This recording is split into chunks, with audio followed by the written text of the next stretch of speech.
আসসালামু আলাইকুম। উপদেষ্টা পরিষদে আরও ৪ জন যুক্ত হচ্ছেন। এই খবর নিশ্চয়ই জেনেছেন। বিশিষ্ট অর্থনীতিবিদ ওয়াহিদুদ্দিন মাহমুদ ও আলী ইমাম মজুমদার। আলী ইমাম মজুমদার কদিন আগে বিশেষ সহকারী নিযুক্তির খবর পেয়েছিলাম, সাবেক মন্ত্রিপরিষদ সচিব।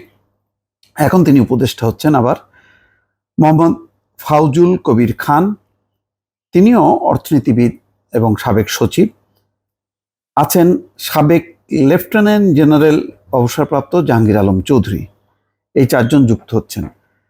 যেটি ধারণা করা হচ্ছিল যে প্রধান উপদেষ্টা প্রফেসর মোহাম্মদ ইউনূসের হাতে ২৫ থেকে ২৭টি মন্ত্রণালয় আছে। এই মন্ত্রণালয়গুলো কিভাবে পরিচালনা করবে, তখনই ধারণা করা হচ্ছিল তিনি তার মতন করে আরও কিছু উপদেষ্টার সংখ্যা বাড়াবেন। কিন্তু যে আলোচনাটা সবার মধ্যে আছে যে এই উপদেষ্টা পরিষদ হয়তো কলেবর বাড়বে, কিন্তু উপদেষ্টা পরিষদের মেয়াদ কতদিন হবে? যাদেরকে আনা হচ্ছে তাদের পরিচিতি, তাদের নাম সুনাম যাই বলি না কেন, এটা পরিষ্কার যে তারা ৩ মাসের জন্য বা ৬ মাসের জন্য আসছেন না। তাহলে কতদিনের জন্য আসছেন, আর কতদিন এই ধরনের সরকারকে রাজনৈতিক দল সহ্য করবে? এখন হয়তো প্রাথমিকভাবে বিএনপি ওয়েলকাম করছে, কিন্তু দিনকে দিন যখন সংকট বাড়বে এবং রাজনৈতিক দলগুলোর ক্ষমতা গ্রহণের আকাঙ্ক্ষা বাড়বে, তখন এটি ক্লাশ করবে কিনা, এটি সংঘাতময় একটি পরিস্থিতি তৈরি হবে কিনা, এটা কিন্তু অনেকেই ধারণা করছে। আবার এই উপদেষ্টা পরিষদের সমর্থনে আছে হচ্ছে বৈষম্য বিরোধী ছাত্র আন্দোলন। তাদের অ্যাক্টিভিটিস, তাদের বক্তব্য যে তারা হাসিনাকেও চায় না, খালেদা জিয়াকেও চায় না, এবং বিভিন্ন ছাত্র প্রতিষ্ঠানে বা শিক্ষাঙ্গনে তারা ছাত্র রাজনীতি নিষিদ্ধ করার কথা বলছে এবং কোনো কোনো জায়গায় নিষিদ্ধও করেছে। তাহলে এই শক্তিটাই কি শেষ পর্যন্ত এই বর্তমান যে অন্তর্বর্তী সরকার তার প্রধান অবলম্বন হবে? তাই যদি হয়, তাহলে কিন্তু ভবিষ্যতে যেটি হবে যে এই অন্তর্বর্তী সরকারের পেছনে যেই মূল শক্তিটা আছে তাদের সমর্থনে, বৈষম্য বিরোধী ছাত্র আন্দোলন, কেউ কেউ বলছে এটি একটা রাজনৈতিক শক্তিতে রূপান্তর ঘটতে পারে। তাহলে তাদের সঙ্গে কি সমন্বয় ঘটাতে পারবে বিএনপি, জামাত, অন্য শক্তিগুলোর? এটা মনে করার কোনো কারণ নেই। রাজনৈতিক দলগুলোর লক্ষ্যই থাকে ক্ষমতায় আসার জন্য এবং তারা নির্বাচন চাইবে। প্রথম পর্যায়ে যে বৈঠক হয়েছে প্রধান উপদেষ্টা ইউনূসের সঙ্গে, সেখানে রাজনৈতিক দলগুলো নির্বাচনের দাবি তোলেনি, আপাতত বিদ্যমান পরিস্থিতি বাস্তবায়ন এবং বেশ কিছু সংস্কারের জন্য।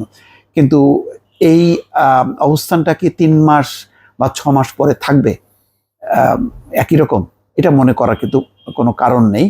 এখনো পর্যন্ত বোঝা যাচ্ছে না যে সংস্কারের যে পরিকল্পনাগুলো সেটা কোনো সময়সীমা দিয়ে শেষ করবে কিনা। যদি সময়সীমা দিয়ে শেষ না হয়, এই সংস্কার কাজগুলো এমনই যে এগুলি কখনো শেষ হয় না। এটা লম্বা সময়। প্রশাসনিক সংস্কার বলি, বিচার বিভাগের সংস্কার বলি বা অন্য যে কোনো ক্ষেত্রে সংস্কার, এটা একটা অব্যাহত প্রক্রিয়া। তো এই অব্যাহত প্রক্রিয়া যদি চলতে থাকে এবং এই মেয়াদ যদি ৫ বছর ৬ বছর হয়, আমার ধারণা যে রাজনৈতিক দলগুলো কিন্তু এটা মেনে নেবে না।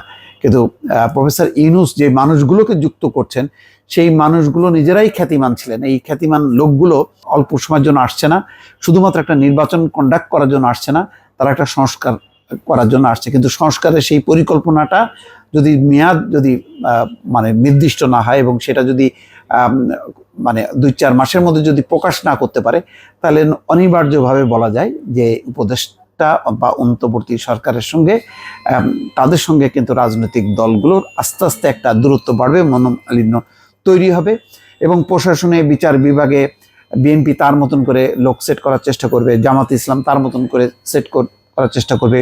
অন্যদিকে বৈষম্য বিরোধী বলছে যে তারা আবার সহ উপদেষ্টা হিসেবে থাকতে চায় বিভিন্ন জায়গায়। ফলে সব মিলে একটা জগা খিচুড়ি একটি পরিস্থিতি কিন্তু তৈরি হবার আশঙ্কা আছে। সেই প্রেক্ষিতে এখনই যদি পরিকল্পনা করা না হয়, তাহলে কিন্তু এই যেই মানুষের যে আকাঙ্ক্ষা বিজয়, সেটি কিন্তু একটা মুখ থুবড়ে পড়বে এবং একটা হতাশা তৈরি হবে এবং বিশৃঙ্খলা তৈরি হবে বলে অনেকে মনে করছেন। দর্শক ভালো থাকবেন। আল্লাহ হাফেজ।